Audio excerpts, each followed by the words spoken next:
En astrologie, chacun évolue selon des rythmes qui lui sont propres. Ces rythmes ne sont ni figés ni identiques pour tous.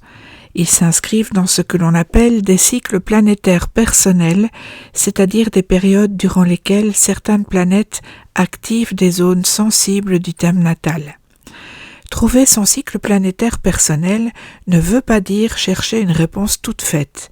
C'est apprendre à observer et à comprendre des mouvements, des répétitions, des moments clés qui reviennent sous des formes différentes au fil du temps.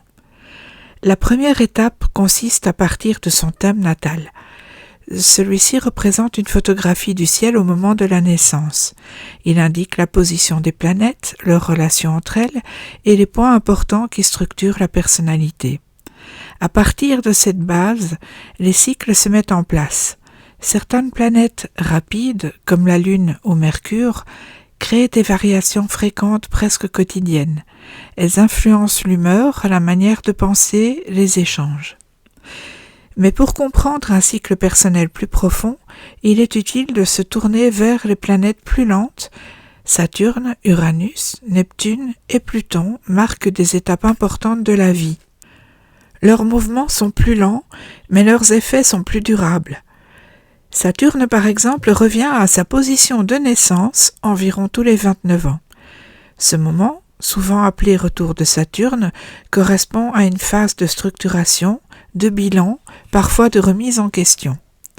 Il marque un passage vers une plus grande responsabilité. Uranus agit différemment. Son cycle est beaucoup plus long, mais certaines de ses positions, notamment autour de la quarantaine, correspondent à des périodes de changement, de rupture, de réorientation. Ce sont des moments où le besoin de liberté devient plus pressant. Neptune intervient sur un plan plus intérieur. Ces cycles accompagnent des phases de doute, de recherche de sens, de transformation des idéaux. Pluton, lui, agit en profondeur.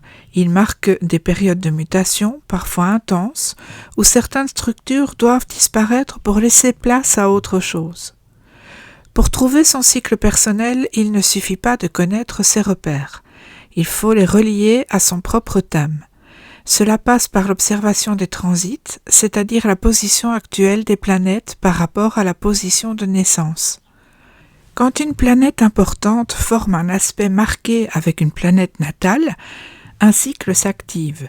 Cela peut correspondre à une période de tension, de transformation, d'opportunité ou de consolidation. Les progressions, notamment les progressions secondaires, offrent un autre éclairage. Elles permettent de suivre l'évolution interne du thème, indépendamment des événements extérieurs. Elles montrent comment la personne évolue de l'intérieur, comment certaines dimensions prennent plus d'importance au fil du temps. Mais au-delà des techniques, il existe une approche plus simple, plus accessible. Observer sa propre vie.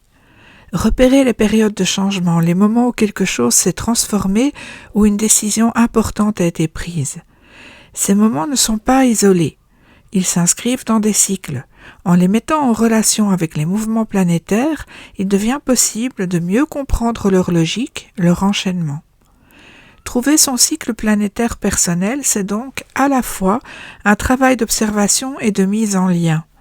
Cela demande du temps, de la curiosité et une certaine régularité. Ce n'est pas une démarche qui vise à prévoir ou à contrôler. Elle permet plutôt de mieux se situer, de reconnaître les périodes d'élan, celles de ralentissement et celles de transformation. En comprenant ces rythmes, il devient plus facile d'accepter certaines phases, de ne pas forcer lorsque le moment n'est pas propice et d'agir lorsque l'élan est là. Chaque parcours est unique.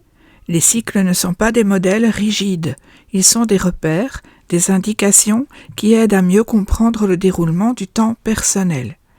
Apprendre à les reconnaître, c'est aussi apprendre à se connaître dans une relation plus consciente au temps et à ses propres évolutions. À bientôt pour un prochain épisode.